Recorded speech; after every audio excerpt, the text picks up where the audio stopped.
The first is Miss Samia Omar Bwana, our hostess.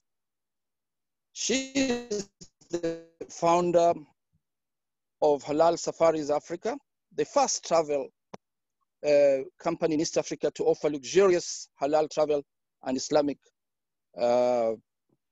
products. She is also the first Lamu County Executive County member who was in charge of tourism, trade, and investment. And she has 12 years experience in hospitality and tourism industry. She's well trained in planning and developing sustainable Islamic tourism. She is, among others, a halal travel agent certified by CrescentRating Academy. Finally, Halal Safaris gives consultants in promoting your products in the Muslim travel markets. The second panelist is Mr. Fazal Bahardeen, the founder of CrescentRating, which was founded in 2008 with a vision of helping the tourism industry understand the needs of the halal travelers. He launched the first rating system for travel and tourism services for Muslim travelers. And he also found the Halal Trip, which is a software available in Pad, iPhone, and Android. You are all encouraged to download it. CrescentRating is a world-leading authority on halal-friendly travel, and the company uses insights, industry, intelligence, lifestyle, behavior, and research on Muslim travelers' needs so as to give reliable guidance on all aspects. Our third panelist will be Mr. Frederick Omondi, who is the Director, Quality and Standards, Tourism Regulation Authority. He is also the lead person in the development of halal standards in the certification of halal facilities and at tapping the growing demand for leisure travel.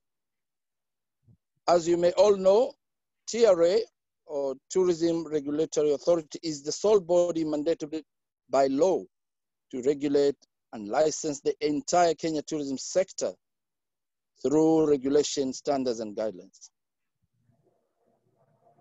His main role in that authority is to ensure you receive quality service in the tourism industry. We also have Ms. Noor Ain Azhar. She is the curriculum manager and partner engagement lead at the CrescentRating Academy. She spearheads CrescentRating Academy, the world's first global platform for quality training and accreditation in the Muslim travel market. She also oversees rating services and has led rating drives in leading tourism destinations with leading tourism boards in Cape Town and Taipei City. Finally, we also have Madam Nasra Omar, who is our technical director today in this webinar. So that's in a nutshell is our team of panelists. And once again, on behalf of Halal Safaris, I wish to welcome all of you to this webinar meeting.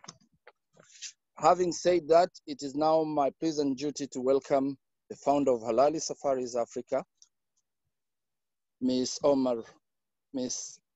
Samia Omar Bwana, to make her presentation. Karibuni and welcome. Hi everyone, good morning again. It's such a pleasure to well, I can't see you, but to have you all. And I think I'll try to briefly, I don't think I can go over the entire concept of what halal travel is. I mean, it's much more in depth and much more rigorous in terms of understanding it. I had the fortune of actually getting training in Malaysia on this issue through the NCTA, which is the Islamic Tourism Center in Malaysia. In fact, I believe we have the High Commissioner of Malaysia in Nairobi with us here. So they usually sponsor, they used to sponsor participants to go and be exposed to different tourist programs. And 1 year I was fortunate enough. It took a whole 30 days. So, and I think I wouldn't do it service to do it in a short time, but I'll do my level best.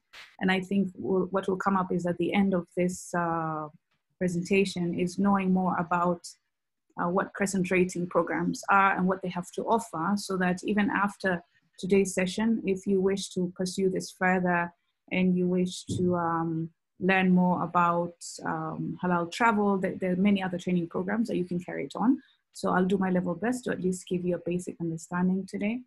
And please, let's keep our questions in the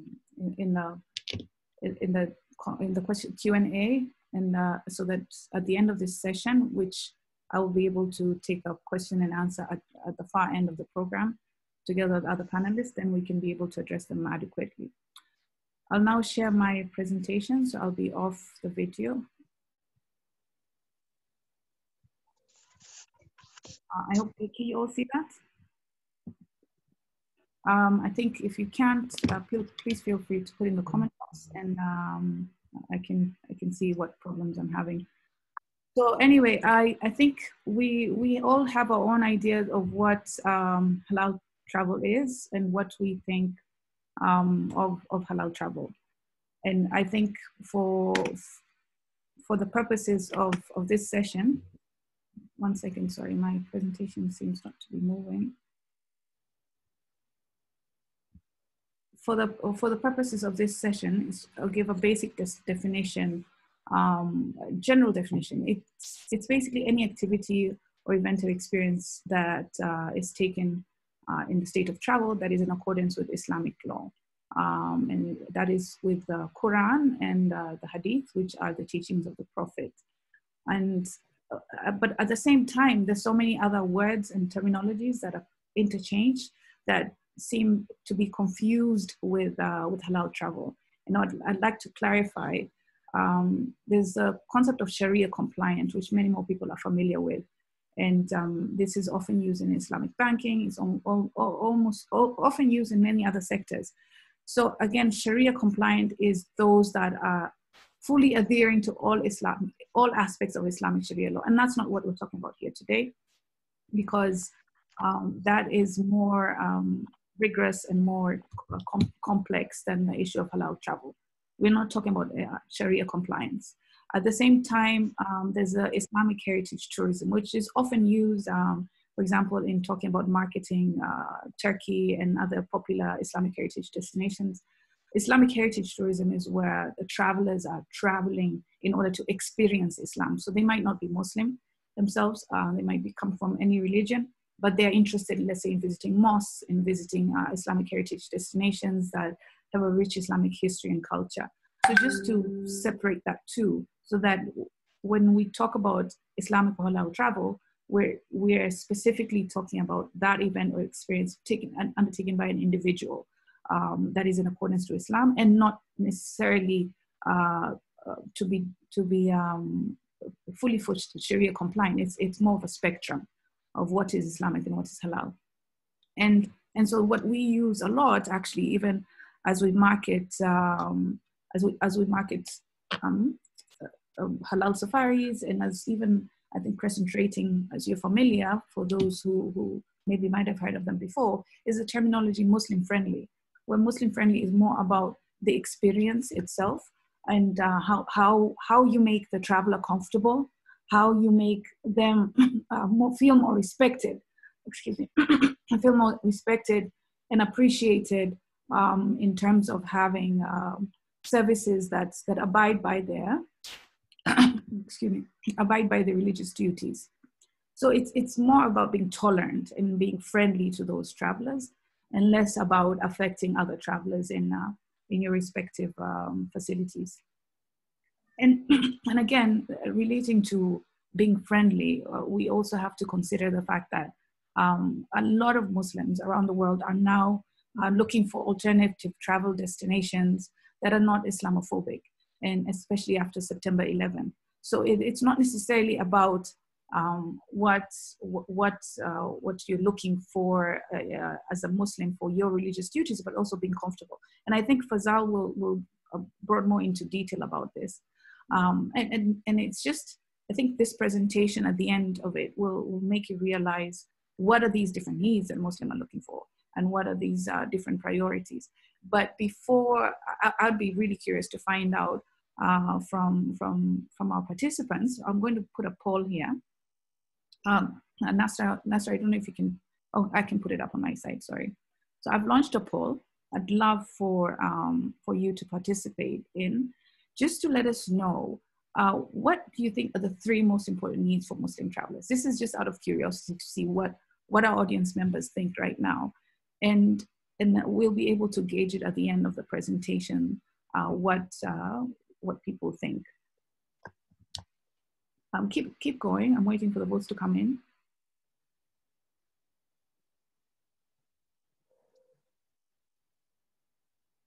We have 3 votes only for now. So keep coming and keep thinking. It's fine. Take your time.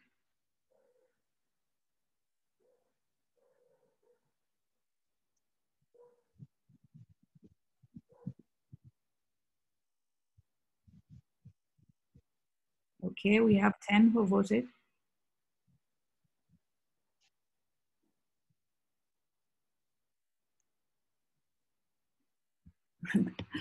The responses are quite interesting and are quite useful. And I'll share it at the end of this presentation, so that you can then reflect back and see how your answers were parallel to the teachings of on the research that's been done.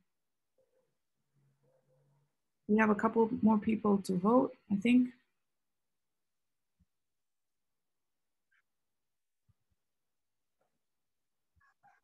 And as others vote, it's just based on these challenges, based on these so-called needs. And I put up these needs. They're not all necessarily all the right answers, all the top priorities, but just in the comment box, I'd love to hear from those who are participating here, to see what do you think, if you are told as an institution that you now are going to cater for Muslim travelers, what do you foresee as the potential challenges? What would be the most concerning, that you feel will be the most challenging accommodations, or most challenging implementation or interventions that you have to do in your facility in order to welcome Muslim travelers? I'd love to hear from the hotels in the room here. I see we have a couple of them here. I think from Lamu, we also have travel agents and tour operators who are here. I think the Royal Africa Safaris is here. So just out of curiosity, and please put it in the comment box, and I'll give you some time as well for this. We would love to then be able to compare, reflect back on our thoughts as we came into this seminar.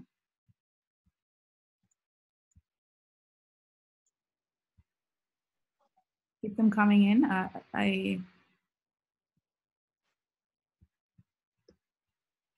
Don't be shy, no judgment. You can also say no challenges. That's also an answer.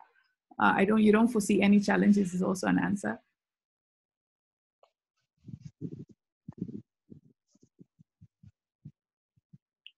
I think we have really shy participants here. And since more participants have come in, I think they just came in. We have one, we are just basically taking comments, and you can, as you come in, feel free to answer the poll on what do you think the needs of a Muslim traveler are. And as you jot that in, again, there's no right or wrong answer. This is just what your thoughts are, and we'll compare the answers to what we learn at the end of this session. And at the same time, in the comment section, please feel free to include what your most concerns would be, your biggest concern would be on the needs of or the challenges in accommodating Muslim travelers. And we see one participant, Monica from, I believe from Lamu, has said that there will be too many rules to apply. And then Hafsa is saying the most common question you get is what about safety for the Muslim women who wear hijab? Will they be allowed to wear the hijab? And also just to clarify, from the tour operators and hotels, if you were to now start accommodating, what is your biggest fear? What is preventing you from doing it? What is making you hesitate? And what is your biggest concern? Shakil Sharif is saying halal food and having no alcohol is a usual requirement, and therefore the biggest challenge. Thank you, Fatma, for that.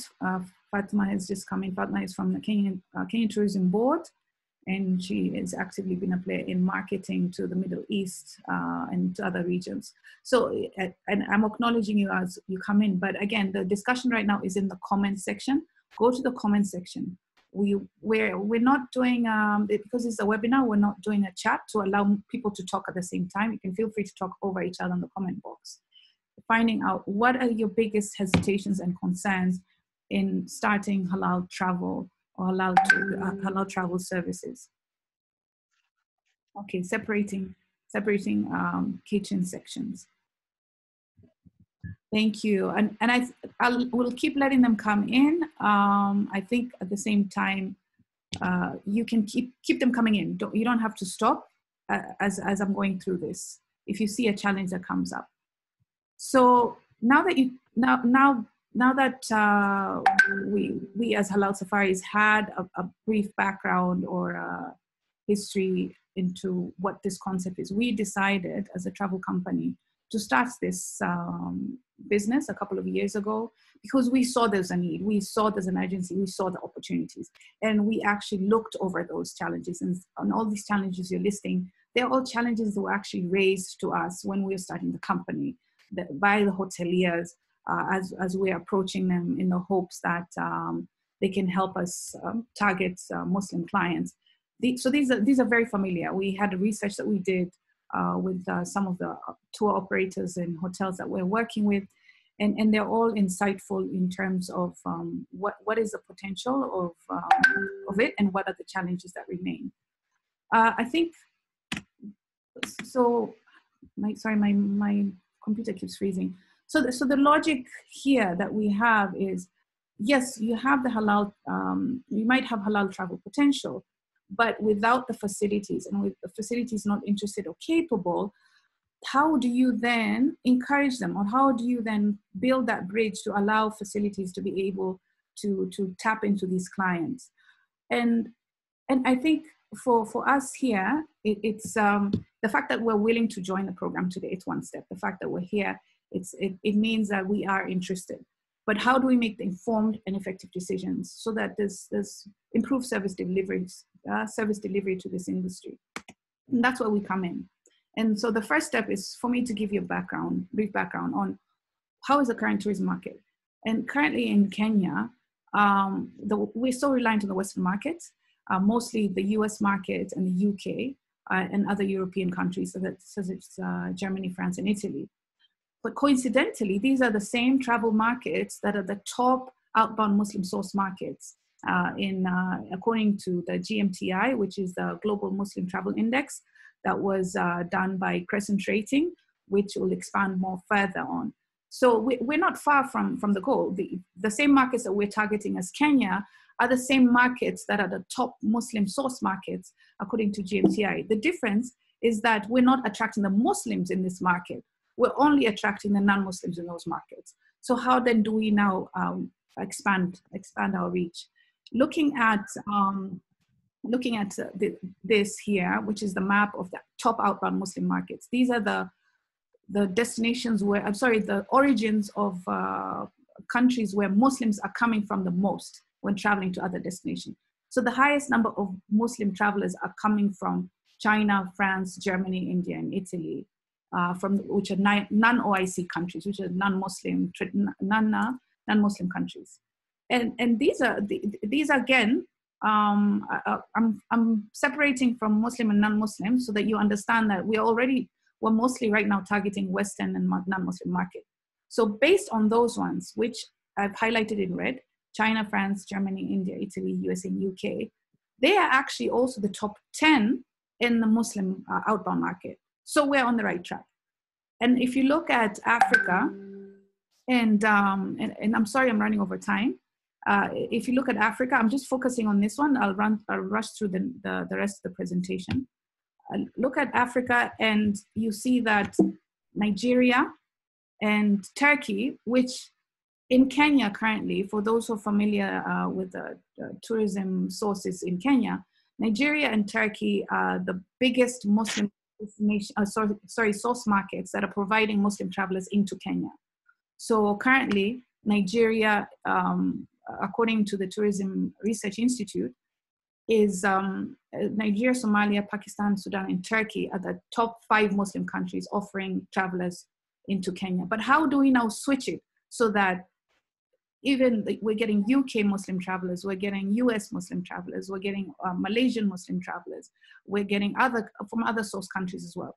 And the Middle East is only one source, but it is currently the lowest source of travelers for Kenya, for the whole of Muslim travelers in Kenya.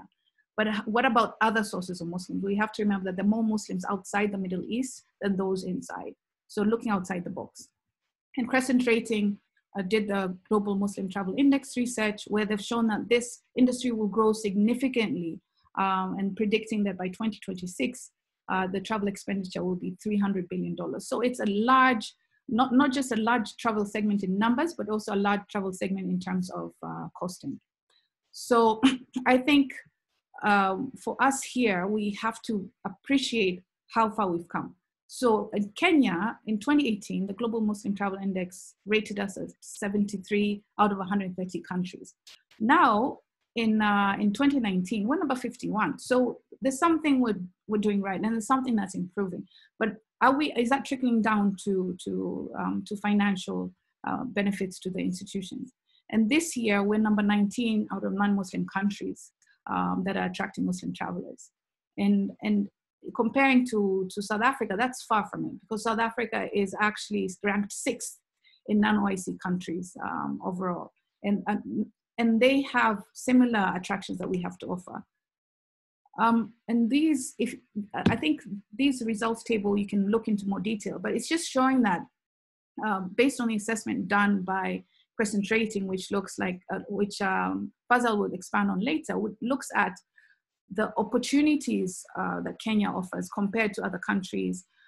What is our benefit of the environment that attracts Muslim clients? What is the benefit of our services and the communication? And how are we able to attract these clients? I'll leave this in a slideshow because we'll be sharing it so that you can use it for comparison, but I won't go into detail now. And the opportunity stands because we have so many Muslims already in Kenya, approximately 4.3 million. There's a lot of Muslims coming back into the country who are leaving other countries because of Islamophobia. We have a large number of investors coming in. We have a large number of expatriates. And what does that do? It's making us have a lot of halal food, a lot more mosques. A lot of people are now familiar with Muslims, and a lot of people are bilingual, actually, especially in the coast of Kenya, who speak Arabic and speak Indian and speak Hindi and other languages. But not only that, we have a lot of diverse natural attractions that are not found in traditional Muslim countries. We have the wildlife.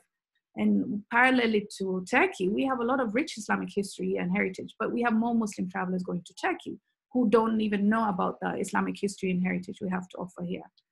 And proximally also looking at how close are we to the Middle East and Asia, We have quick access, quick flights that are direct access there. And so it will be very easy to tap into this market.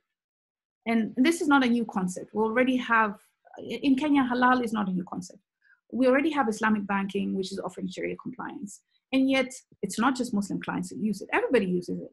And it's not just for Islamic banks. Now we have Standard Chartered, we have KCB, we have many other institutions using it.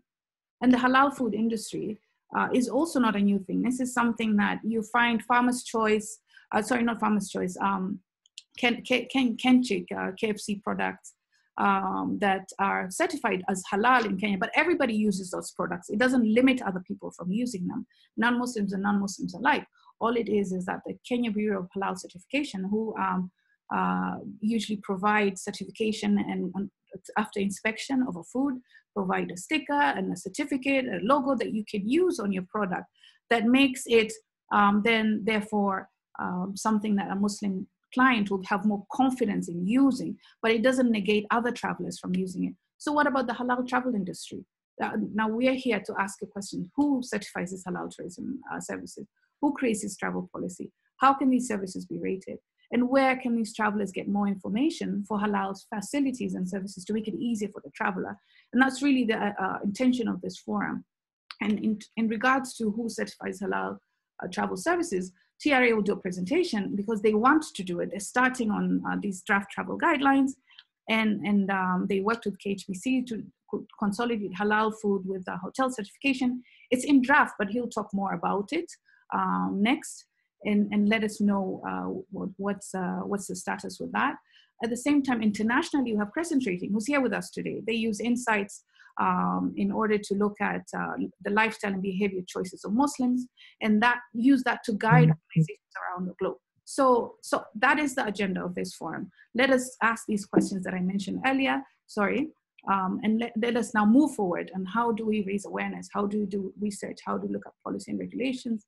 And depending on what you're doing in marketing and human resource development and investment, based on the lessons we take here today. I think that sums up what I have to say. And on that note, it's a good time now to have Frederick join us to give his insights on what the Tourism Regulatory Authority is doing in the policy market in Kenya. Thank you.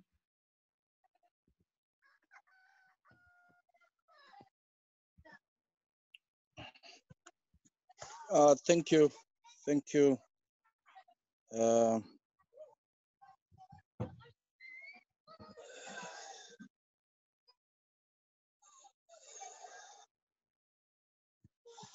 Thank you, Samia, for that excellent introduction. Wish now to invite Mr. Frederick Omondi to present to us the halal tourism policy in Kenya. Welcome, Mr. Omondi.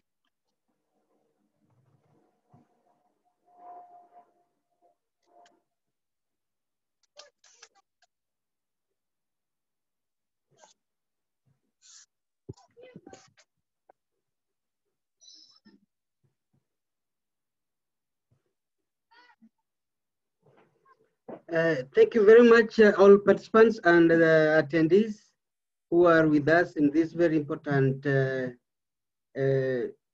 conversation on halal tourism. As you have been told, my name is Frederick Omondi. I'm working with Tourism Regulatory Authority based in Nairobi, and we are covering the entire country. We have offices all over. In the coast, we have Malindi, Mombasa, Kisumu, Eldoret, Nakuru, and Nyeri. And of course, we have an office dealing with the tourism enterprises registration licensing, also in the capital city, Nairobi.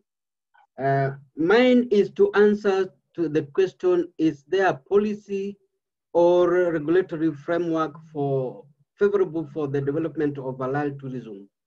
And as you've been told, I represent the Tourism Regulatory Authority, which is mandated with the responsibility of registering, licensing, and grading of all tourism enterprises for sustainable development of the industry. We are also engaged in developing a number of guidelines that and prescribe measures for sustainable tourism that now informs our involvement in developing guidelines and standards for different specific products like halal tourism included.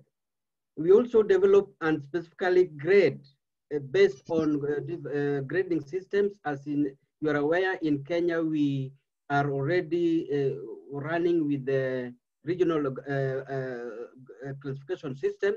We grade hotels based on those regional classification systems, which are benchmarked internationally for rating our facilities from 1 to 5 star. We also develop accreditation schemes based on national minimum standards, specific to different subsectors like tours and travel, sports tourism, MICE, all those specific standards for specific subsectors we do develop. And we, on the basis of that, we will be using those standards to accredit or approve facilities for compliance with the set national standards. If we discussing the halal tourism, just as my sister Omar has highlighted, we are also alive to the fact that halal tourism is an emerging market, and which is rapidly growing. And we can see these figures. I may not go into details, but I will share this presentation. So whatever we are discussing is backed by figures, and with the fact that halal tourism is already gaining popularity world over. And for Kenya, we will be lagging behind if we do not take or leverage on this growth to diversify our market products or diversify our source markets. So it is the right time that we have come up with this discussion to be able to do a serious soul searching whether we have positioned ourselves as a destination to be able to absorb the halal friendly travelers that are actually now eager and are compelled to search for experiences in different destinations in the world. Specifically, we can see that in Africa alone, the Muslim visitors are about 10.4 million as at 2016.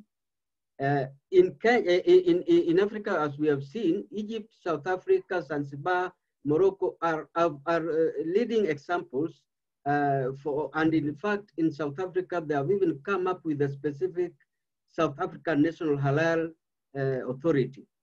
In Kenya, we are also not lagging behind. We are already receiving a number of Islam population or Muslim travelers.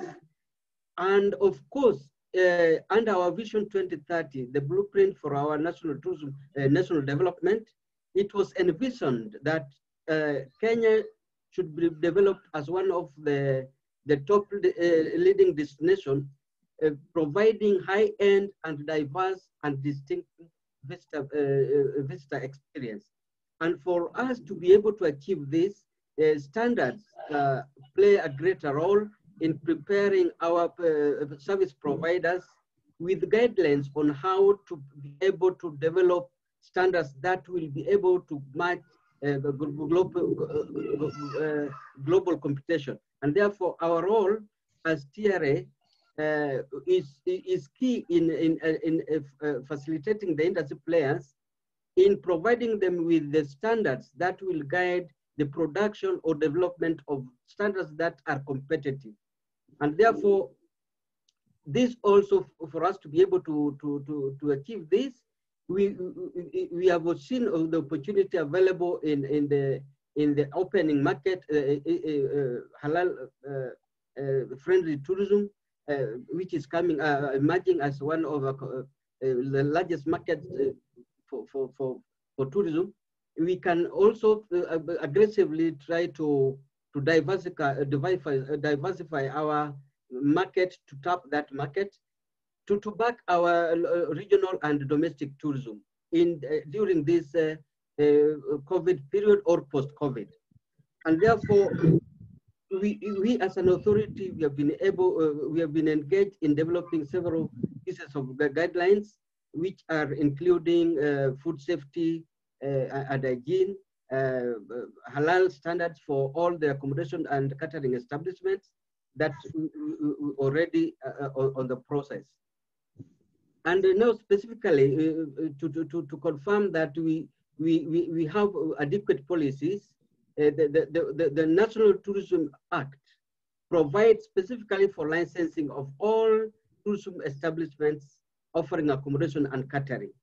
We also have a provision for within the Act giving us the mandate to classify and grade, and at the same time also develop standards, various standards as I've said, and accredit all the tourism activities, including tours, travel, and all forms of tourism activities in the country. So the policy framework is already there that will enable us to move forward with the provision of various standards and accreditation systems for all tourism activities, including halal specific ones. Specifically, we have gone ahead to come up with a specific standard for accommodation and catering establishments. And specifically, these specific standards caters for all accommodation facilities.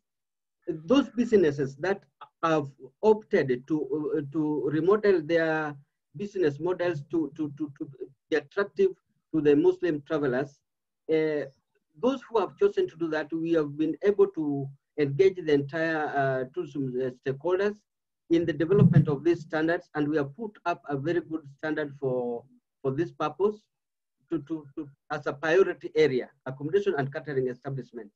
We are yet to move on to other areas, including travel agents and tour operators, tour guides, and all other service providers, including museums, attraction sites. What will be the standards which will capture or make provision for halal specific requirements for halal Muslim travelers? That we are yet to cover all those other areas, but for the time being, we have been able to come up with standards for catering accommodations and restaurants. And what the standard specifically captures issues revolving around the statutory obligations, requirements that are required by law that a facility offering such services must comply with. We're also looking specifically at the premises standards. The design, a layout of a Muslim-friendly enterprise, how should it look like? Provisions of locations, specific locations, washrooms and ablutions, health and recreational services, which are specific or favorable to the specific Muslim needs. Prayer areas, provision prayer areas, prayer time, and among others.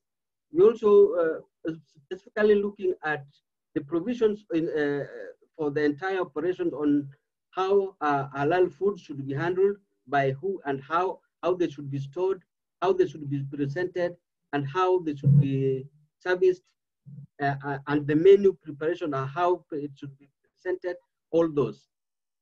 The standard also goes ahead to also capture specific requirements as concerns the kitchen layout, the guest requirements in rooms, and we also consider the general provisions in the entire premises under general requirements. And therefore, our way forward is that as an authority, we appreciate the role, the opportunities available in halal tourism, and we also appreciate the role played by independent organizations like Halal Safaris, CrescentRating Academy, and among others. And ours as an authority is to try and to ensure that we enhance standards development for the services and product provision, promote halal certification and accreditation in the country, We also wish to implement accreditation schemes as a mark of quality, which is understandable to the Muslim travelers. If we issue those quality marks, it will signify a language that is easily understandable by the Muslim travelers throughout the country, and therefore the facilities offering those services will be readily listed and will be known. We also wish to strengthen our collaboration with both local and international organizations who will help us put these things together and make Kenya competitive as a halal tourism destination. All in all, we will also work together with all the industry partners and all partner organizations to help us identify priority areas where their standards are required.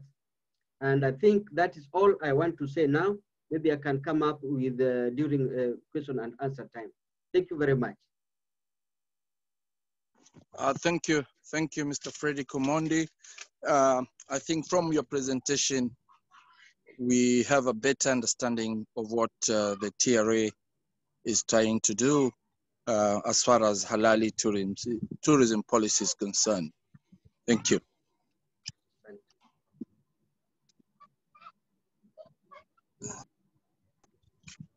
I shall now invite Mr. Fazal to come forward and make his presentation. Welcome, Mr. Fazal. Thank you, Alwi. Thank you. Thanks for having us today. Assalamu alaikum to all of you, and a very good morning, I assume. We are sitting here in Singapore. Yeah, thank you very much for the time, and congratulations to Samia and the team for putting together this webinar. So let me see if I can share my presentation, and I'll take it from there. Can you hear me and see my presentation? Yes. All right, that's great. All right, so so as you know, we have been talking about the okay, so yeah, we have been talking about the halal travel, and you know, I am using the term Muslim travel here. I think, yeah, I think just to talk a couple of things on this one. I think don't get confused by the different terms being used out there. You know, Muslim travel, Islamic travel. You know, different names are used. Halal travel. We also use sometimes halal travel, sometimes Muslim travel, sometimes Muslim friendly travel, halal friendly travel. Really a whole, and the usage of name is really to do mostly with how the local environment is, what the local environment is happy to sort of call. I mean, for instance, we work closely with Uzbekistan, and in Uzbekistan, the ministry calls it ziyara travel, which is another term. So at the end of the day, what we are looking at is Muslim travelers going on travel or tourism. So that's the market that we're looking at. So in terms of Muslim travelers, what is it beyond COVID? And I think it's and that's the reason we're having it. I think definitely it's an opportunity for Kenya to look at this market, as we are all in the process of rethinking what tourism is going to be like in the future. Which brings me to, so I'm going to talk about the Muslim travel market, of course, but before that, I don't think we can ignore our current situation where we are in now. Just to put ourselves in perspective, until 2019, we had different set of issues. May not be in Kenya that much, but generally overall in the world, we were talking about over tourism, crowding in many markets. There were issues of yield. So different set of challenges that we were faced with 2019, and then 2020 came, and then we are hit with COVID-19, and all our challenges have sort of completely flipped. Now we are talking about vaccines, pandemic, lockdowns, and all that, and then I mean we have so much of unknowns now, more than knowns. We are also not really sure when tourism will come back to some level of normalcy. Is it going to be 2021? Is it going to be 2022? Is it going to be 2023? I think there are many unknowns there. And also, most importantly, how will the tourism landscape look like when it comes back to some level of normalcy? Will the consumer behavior completely change? Will it be exactly like it was before? So there are so many things that are going on, when we look at the future of tourism. And at least in the short to medium term, we are now faced with challenges of how do we get visitor confidence, how do we restore trust. So there are a whole bunch of things, and of course competition is going to be pretty fierce as we get back to some level of normal travel. So I wanted to sort of paint this picture where we are today. This is not really just about Muslim travel. This is the general picture that we are facing now. And what we did, so a part of our work in CrescentRating, we have been, focusing on the Muslim market for the last 12 years. We do a lot of different things for the Muslim market, but one of the areas that we have been focusing on for the last 6 years is research and publications, educating the industry on the Muslim market. And we have a partnership with MasterCard on that one. So we have been releasing reports, co-developed reports since 2015 with MasterCard. And our last report was released in July, which is about travel readiness report. So we were looking at, what's going to happen after COVID. I think that's the challenge. And as I said, there are a lot of unknowns. I'm going to briefly talk a bit about what the report says, because I don't, we were giving a lot of webinars on the report the last few weeks. Download the report and have a look at it. But I'm going to just highlight a couple of things on the report, because I think this is important when we sort of position the Muslim market as well. So one of the things that we are looked at is, identified is there are 4 recovery phases in terms of getting out of this current situation now. We are currently, in some countries, we are still in the containment phase, where, there are a lot of restricted movements in place. And slowly in some countries, we are getting to the recovery phase, what we call, services are gradually opening up, domestic travel, slowly resuming. Most of the countries are sort of in this phase. And then we hope that we'll all go back to what we call normalization phase, which is going to be sort of a key enabler of that is going to be, COVID-19 cure developments and things like that, where we can also start looking at regional travel. And then hopefully we go back to some level of normal growth scenario. So these are the 4 sort of phases that we have looked at, and it is not that straightforward as well. We can go to containment, to recovery, and then we are back to containment in some countries. It's just happening now in places in European countries, for instance, in the UK. So, but at least this allows us to sort of map what's our way forward. And what we did also, we also looked at what are the scenarios in terms of looking at the market readiness drivers that is in the report, in the level of opening of different regions of the market, depending on the different phases. What are the positive, plausible, and pessimistic scenarios? I'm not going to go into this one. This was and for instance, the pessimistic scenario is that we will only reach 31% of 2019 levels almost by the end of 2022, which is really not the ideal scenario, or not even. It is not even less ideal. It's really a very difficult scenario for the travel industry. So look at the report. We have simulated this kind of stuff, and then what we have done is that we have also given some models, some tools, some frameworks to look at what are the different areas of traveler strains, destination constraints, and how do you sort of tackle them? This is not an all-encompassing cure for the problems that we have, but this is just to use some ideas, some tools, some models that you can use to your own situation and to build recovery paths. Because I think it's important that we understand that travel industry is probably going through one of its biggest crisis, probably in the last at least in a couple of generations. So we cannot have false hopes. We have to manage our hopes, our plans properly. So I think it's important that we take into account all scenarios and use these models that we have developed. And maybe there are other models as well to look at. So that's a brief, to bring us to where we are. We are not in the best sort of situation currently.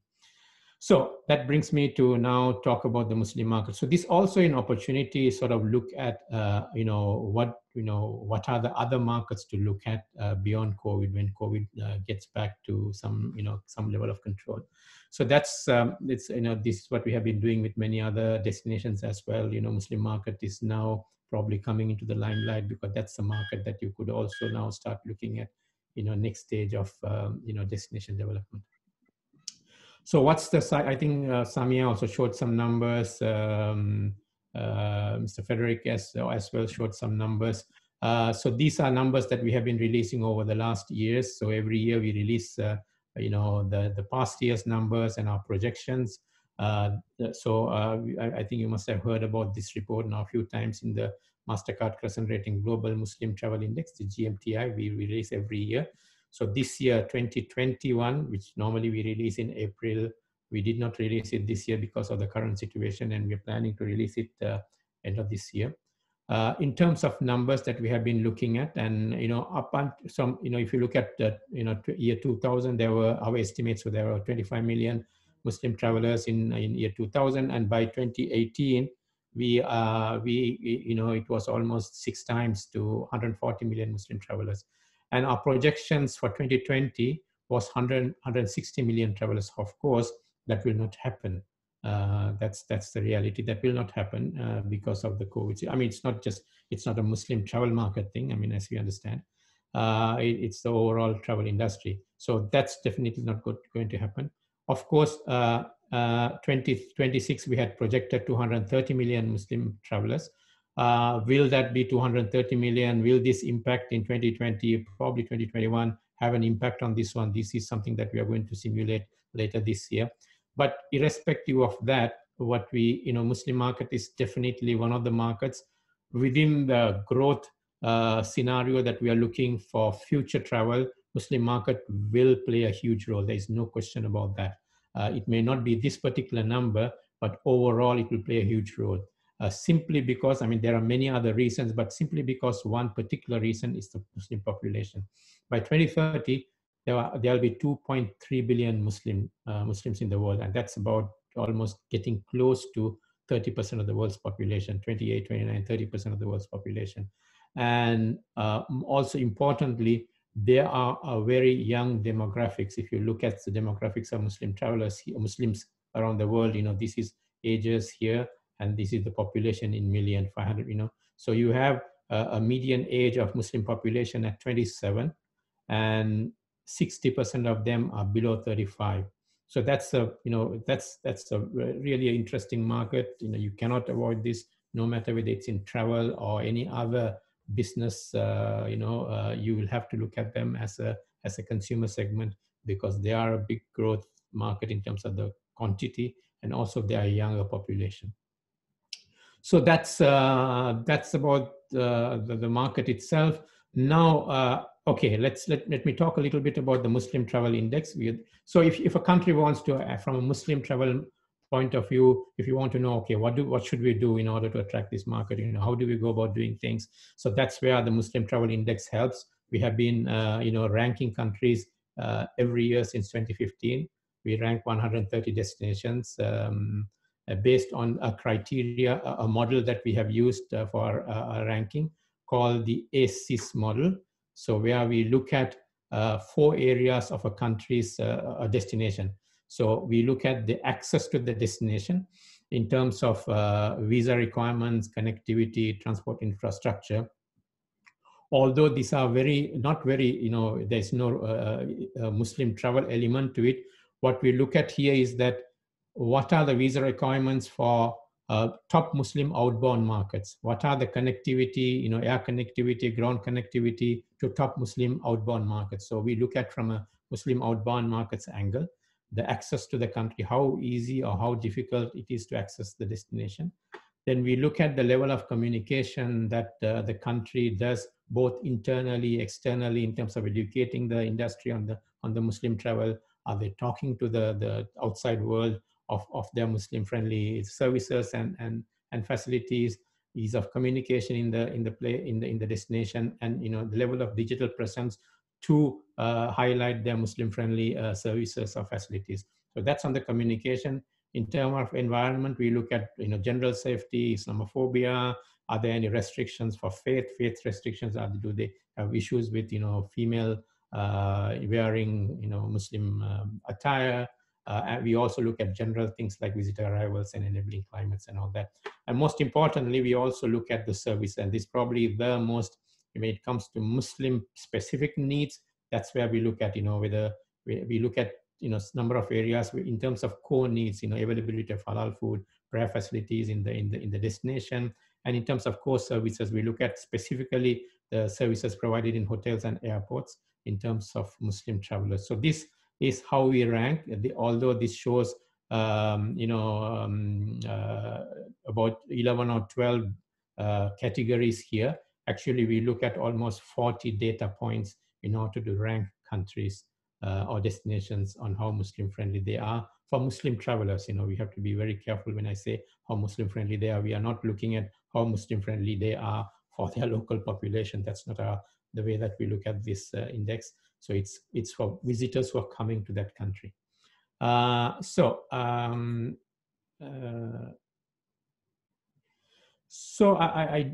not going to go, we don't have the time to go deeper into these ones, but just one of the most important things is that we have developed over the last 10 years, actually. We released this first model in 2009, and then we updated it 2019, what we call the Muslim Traveler Faith-Based Needs. I think there was a poll that Samia conducted earlier as well, which is somehow along these lines.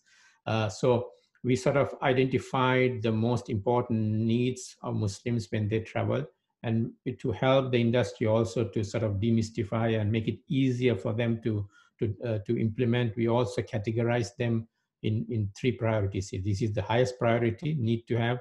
The second priority, good to have. And the third priority, it's nice to have. I mean, it's not absolutely important. So as I said, it's a longer discussion on this one. It's one of our one of our courses actually on each of them. So in terms of need to have, of course, the number one requirement is that availability of halal food in the destination. You don't want a visitor to come to your city and spend a couple of hours trying to figure out where they can eat, where they can find halal food. You're wasting all the dollars that you spent in getting the traveler to your city if the traveler has to spend a few hours finding where to eat. Most of the Muslims pray while they, even when they travel, it's a requirement anyway. And you want to have, easy access to prayer facilities. And water-friendly washrooms. I think, I'm not sure about Kenya, but in Asia, it's not just a Muslim etiquette, but it's a normal other populations also do that. Having used water after they go into the toilet, and then this is something new that we introduced in a 2019 model, that Muslims also don't want to visit places there is Islamophobia. I mean, obviously, who wants to spend money, their own money, go for a holiday in a place that they don't feel they're welcome?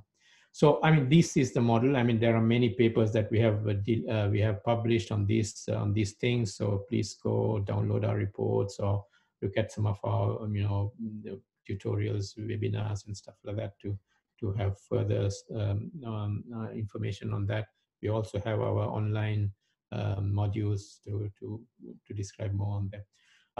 What's important, of course, is that these services are provided across the key touch points of a traveler, whether it's transport facilities, transport terminals, accommodation, and within the destination, like leisure, attractions, shopping. So it has to be, if you want to make it really a worry-free journey, then you need to make sure that it is, these are catered for across all the touch points in a visitor's journey. I think we talked, sorry, let me go back. Okay. So where does Kenya rank in our ranking? As I think Samia alluded to that Kenya has been slowly improving its ranking. There has been some sort of activities, and especially with people like Samia starting her agency as well. So I think it has slowly started, getting a better understanding of the halal travel market within the Kenyan travel service providers. As Samia showed I think the scores for Kenya, and she compared it with South Africa as well. I don't want to, I don't want, and I probably don't have the time to go deeper into each of those data points and have a discussion on where Kenya could to look at and improve. But I think the single most important thing where we work in many countries with many tourism boards is the most important thing that we tell them is that educating the industry. That is simply the single most important thing. Once you start educating the industry on two things. One, on the size of the opportunity. I think mainly a lot of the industry is not really aware of the size of the opportunity. The opportunity is real, it's there, and Muslims are traveling, and it's a growing market. The second is then, okay, so what do you want to do?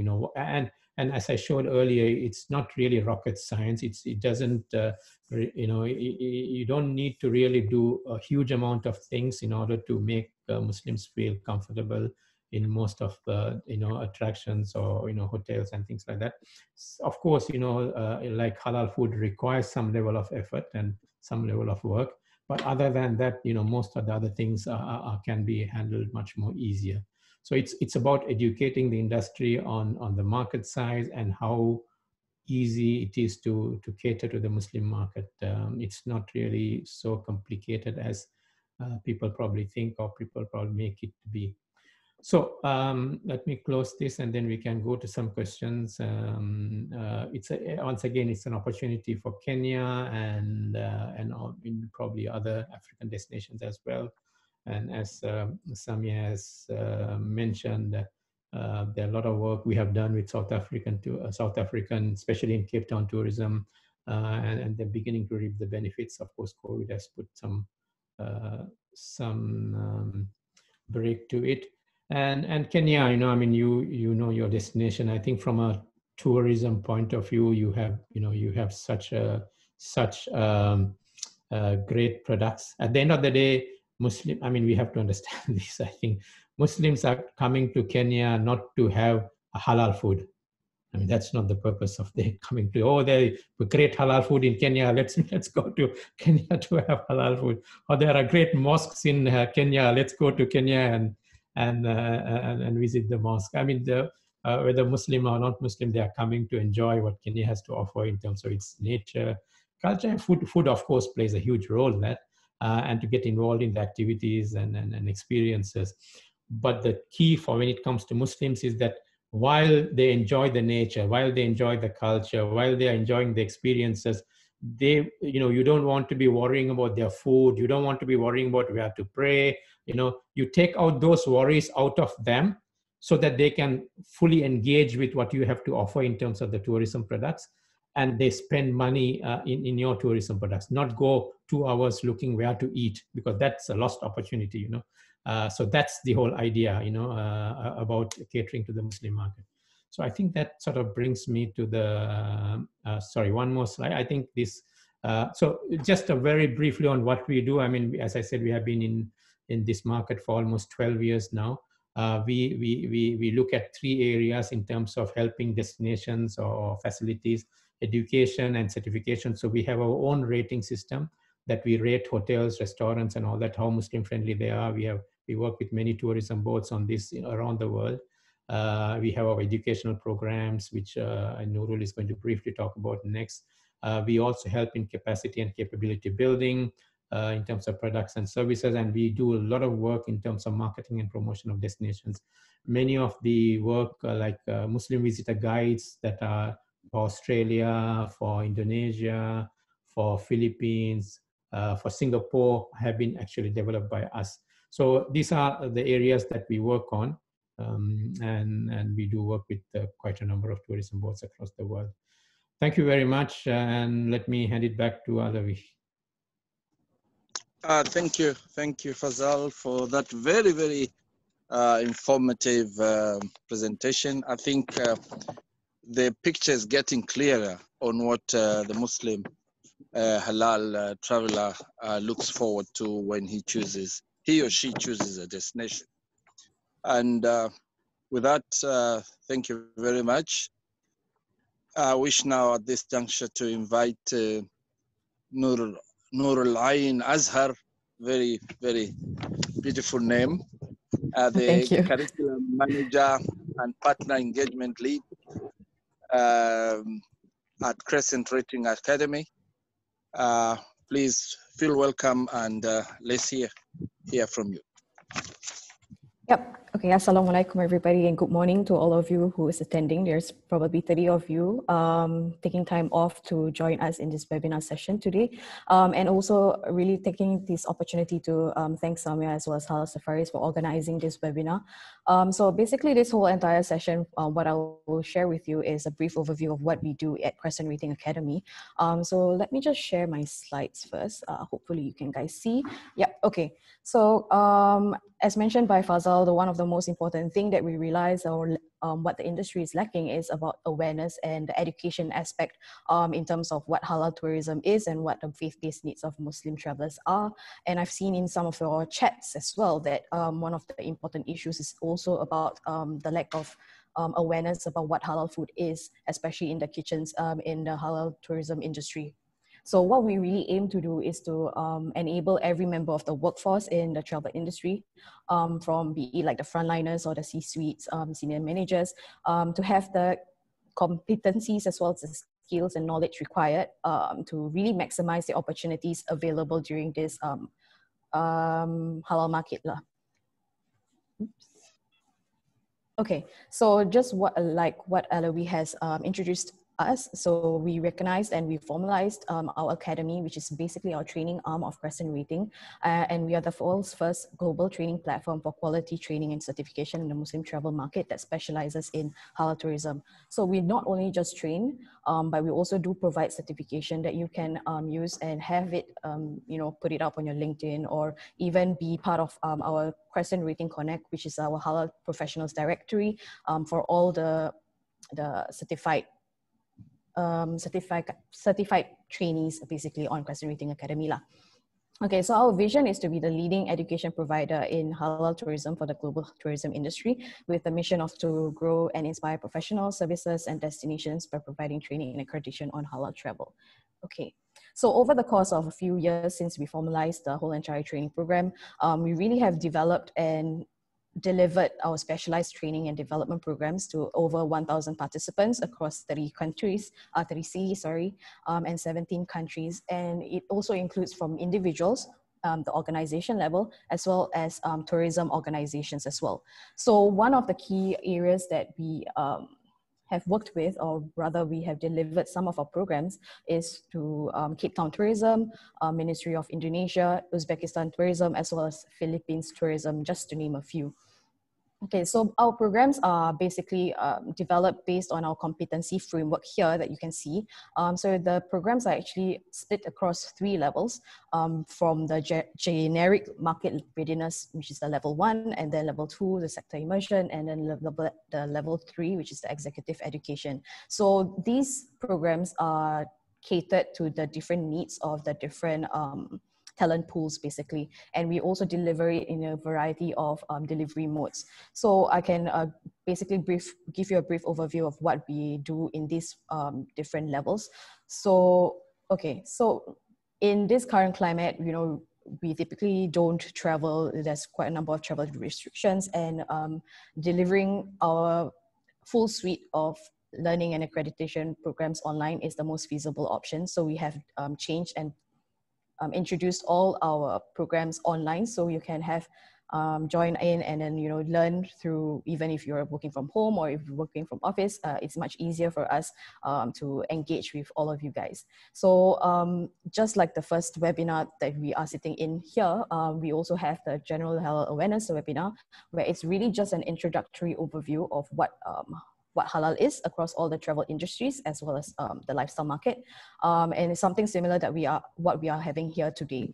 So next is the level 1, which is basically the Halal Tourism Market Readiness learning as well as the certification program. This is basically an e-learning program. It's a fully online learning and certification, self-directed. We have a couple of videos online. You can take it at your own time, your own pace, and it's more of an individual level.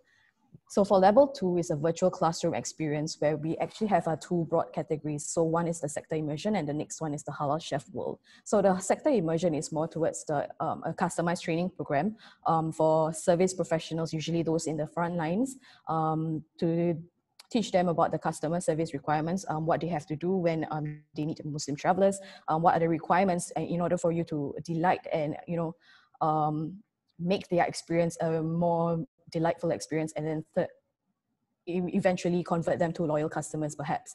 And that's what we do in the sector immersion program. So it can be for hoteliers, restaurants, anyone from the tour agencies and operators, what have you. We can deliver such a program for the sector immersion in this way.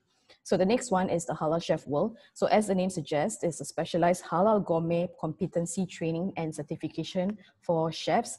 So it actually consists of a halal theory as well as a demonstration if you wish. So what we'll cover is basically about what halal food is, what are the ingredients that we can substitute, you know, like for instance, if your current menu has a lot of alcohol and pork, what can you do to substitute these ingredients to make your menu halal and without sacrificing the taste. So this halal theory program is something that you may want to look in, and it's for the culinary experts, be it whether you're chefs or anybody working in the food and beverage industry. So the masterclass, we will invite one of our chefs to deliver a demonstration, a practical demonstration to show you guys the skills required perhaps, as well as perhaps I share like the recipes, for instance, one of the recipes that you can try it in your kitchen as well. So the level 3 is the last one, which is more directed towards the senior managers, the decision makers as well, the C-suites. There is like a 8-module virtual classroom program. It's usually delivered by the world-class industry and academic experts. There's the tourism as well as the industry one. So there are quite a number of videos that we have on our website on CrescentRating Academy. So you can just have a look and see whether it's something that is of interest to you guys. Yeah, so if any one of this is has piqued your interest, what you can do is just drop us an email, either me or Samia, and we can definitely customize something for you guys afterwards. Yep. Thank you. Thank you, Noor Ayn Azhar, for that introduction to Crescent Academy. I wish now to invite our technical director for this webinar, Ms. Nasra Omar, to take over the Q&A session. Nasra. Thank you very much. Now you get to see the face behind all the halal safaris chats that have been happening in the chat box. It was a wonderful session. I enjoyed it. As much as I'm in the industry, I've learned a lot of new things. I don't know about you as attendees in this session. It would be interesting to see what you have learned from all the presentations. We have a couple of questions that have come in, so I will try my best to direct them to the relevant person. If you have any more questions, just I give you 1 more minute to put it in the Q&A section, and then so that we're also able to close this as soon as possible, as we're now close to the end.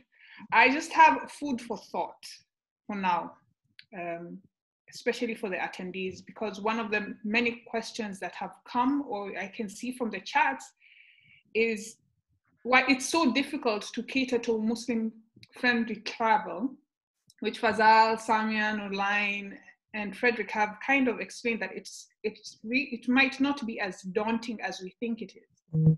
Think about veganism. Veganism is a new trend that has come, has swept over the global travel industry and food industry. And all of a sudden, there's so many vegan products available. People are adding vegan dishes to their menu.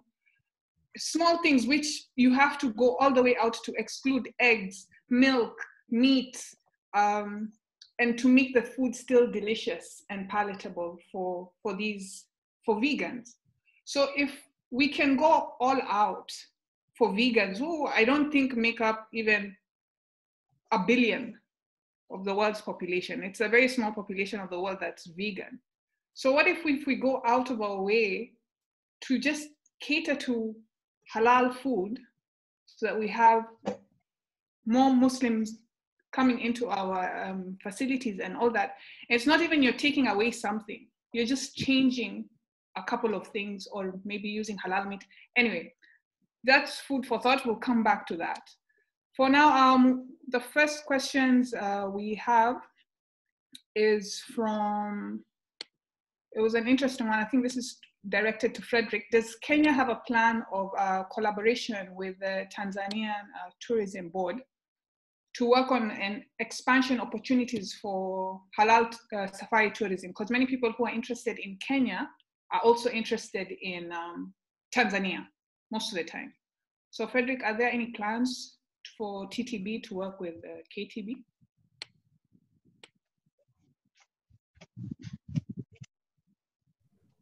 Thank you very much for bringing me on board once again. But I think that question is specifically being directed to Kenya Tourism Board, okay, which is our marketing agency. But we are all aware that East Africa as a community, we are collaborating on a number of things. We are already collaborating on harmonization and of our standards and classification systems, which has resulted in the grading of accommodation facilities in the region. We are also collaborating on marketing front, and that's where the question being asked is falling under. There is a regional marketing strategy being worked on in collaboration with all East African partner states. So that question will rightfully be answered by that collaborative effort going on between the East Africa partner states. And I think that's already going to happen if it is fully implemented. Thank you. Okay, thank you so much. Sanjay is asking, do we already have a list of places that are currently certified in Kenya as halal friendly or rated? Samia and Fazal, maybe you guys would have the answer for that. Do we already have places listed or currently certified in Kenya? I can answer that. Yeah, that's actually a good question. I think, unfortunately, not for halal tourism, halal travel in regards to Crescent rating standards, but there are some facilities in Kenya that have halal food certification for their foods or their restaurants from the Kenya Bureau of Halal Certification, which actually, unfortunately, they couldn't join us today, but I was hopeful that they would be here. So they have some hotels. In fact, I think Bahardeen is here from Pride Inn, where their restaurant actually has halal certification. Now, unfortunately, because there is no centralized place where people can get this information, like in many other countries, it's left up to the traveler to look for it. And that's actually why we started Halal Safaris, is to provide a contact as a travel company that we will do it for you. We will actually be able to seek them out. Because there is no list, we have been manually doing that for the last 2 years ourselves, and encouraging hoteliers like yourselves to get certified and to get licensed, because then you don't have to rely on me or my clients or agents like myself, but it will be public information that anyone who wants to book has that information readily accessible to them, that they can come and get halal food. Thanks, Samia. Shakil had another question, which this should be answered by Fazal, in terms of post-COVID. Now that COVID seems like it will be here for a while, do we have stats on Muslim travelers from July till now? Like, do we have that information on how many Muslims are traveling? Because like a place like Tanzania, they are stated to have about 3,000 French tourists between July and September, and 2,000 tourists from the UK. So do we have stats with regards to Muslims that have traveled?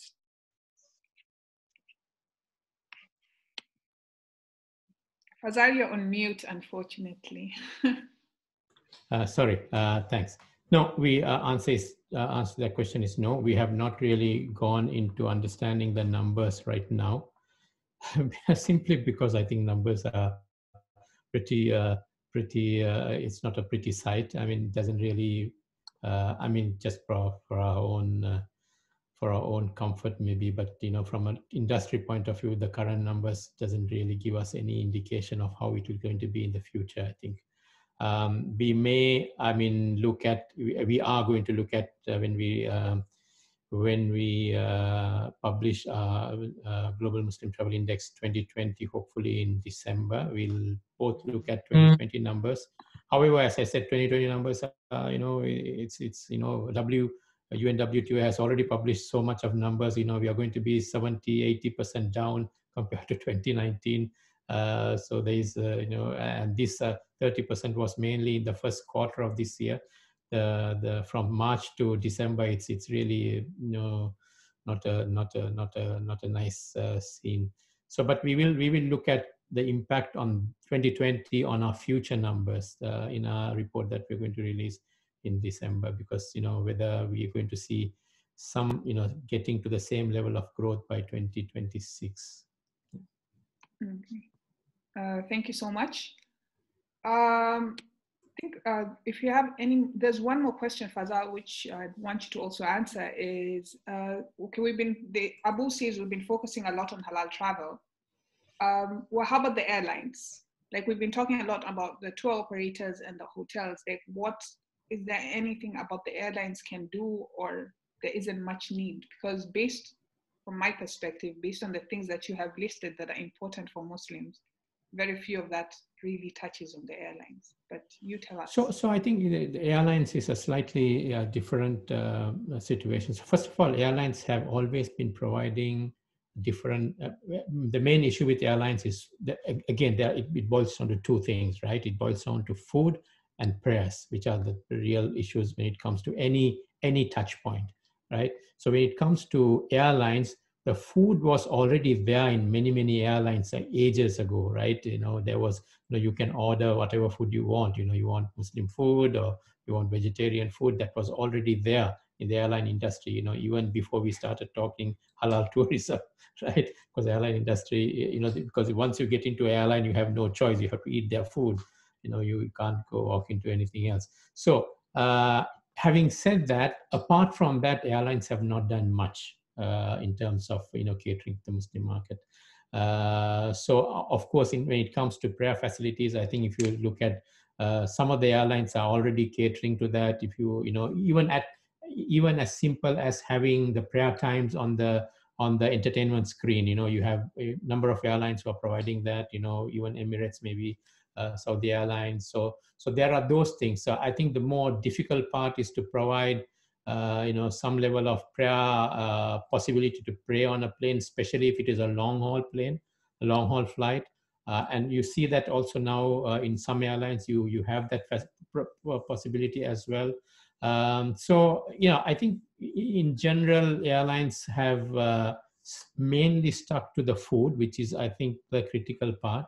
But when it comes to other areas, if you take Emirates or other airlines, you see at least some level of information. There are Muslim programs on the entertainment screen now. So there are things happening.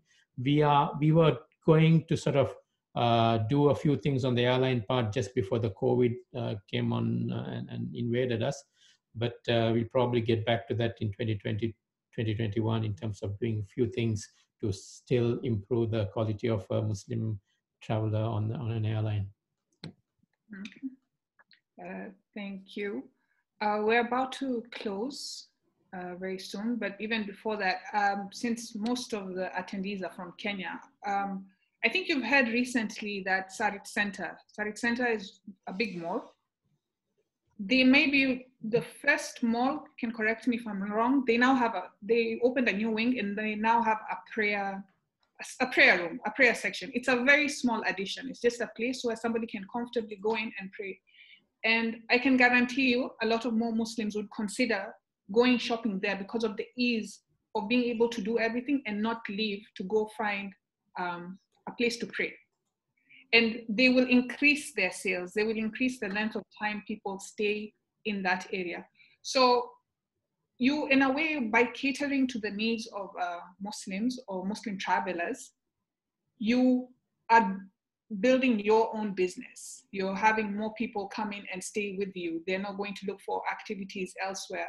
There's a running joke or a running line in the tourism industry in Kenya that for Kenyan tourists, if they just find the bar, they're fine. Like, that's where you would get a lot of revenue.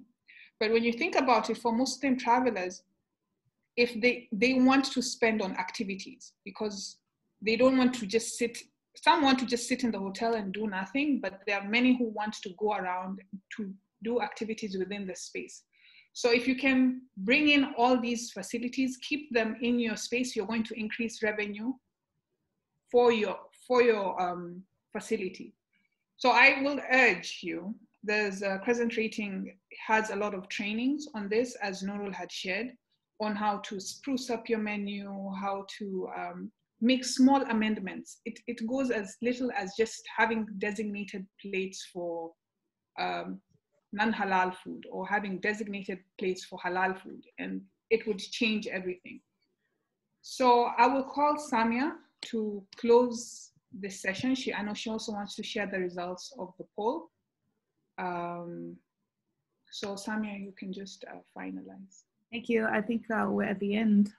So thank you all so much for your time. Actually, you missed one question by mistake. Sorry, Nasra. There was a question from Mohammed Salim that he had talked about the challenges he foresees in probably creating policy and ensuring that they're confirming to Sharia compliance. Unfortunately, this question was for Frederick, and Frederick had just stepped out because he had another meeting. But my understanding and knowledge, or is he here? Sorry, no. My understanding and knowledge is that TRA, Tourism Regulatory Authority, was partnering with Kenya Bureau of Halal Certification as their expert in regards to the how it will align by Islamic compliance. And again, going back to the first point I presented in differentiation, is that we need to differentiate the Islamic Sharia compliance versus Muslim friendly, because even as Muslims, there's a wide variety of what the different, as we say, Muslim madhabs. So it's about how Muslim friendly it is versus how compliant it is with the Sharia. Because if we go into looking at the Sharia, the only place is really Sharia compliant is maybe somewhere in Makkah, in the middle of next to the mosque, if we follow true or restrictive Sharia. Anyway, I think to share the results so you can see, it's quite interesting, and I'm happy to see that our participants were on the ball in regards to what they thought would have been the priority, which is halal food, which is exciting. It means that many of us are aware and knowledgeable on that. And the second one was prayers and facilities. So it validates exactly what we're talking about today, that it's really basic, it's really easy, and it's not, as Fatma Bashir is with us here from KTB, and she's been constantly advocating on this, and as she says, it's about integrating, not segregating the Muslims into our facilities. And going forward, at the end of this, I'd like to thank you, and in appreciation of all our participants, CrescentRating has done a great honor of providing a one-time offer of a discounted offer for future training. So for all the trainings that Nouraline has listed between now and March 2021, if any of you who participated here today, Halal Safaris would actually be providing you coupons to allow you to have that 10% off to get more rigorous training. We will be having further awareness forums as Halal Safaris, and we're open to meeting one-on-one to just clarify some questions. If you feel that this is something you want to pursue or talking, contact information, Nasra will post it there. I posted earlier the CrescentRating website where you can download some of their research and reports. And again, thank you so much for your time. We really appreciate it. And we look forward to more of you stepping into into this sector and hopefully raise more awareness and opportunities so that it trickles down to the local economy. Thank you very much. Feel free to stay on for a few minutes if you want to read the comment section and catch up, but we'll be turning our videos off. Thank you.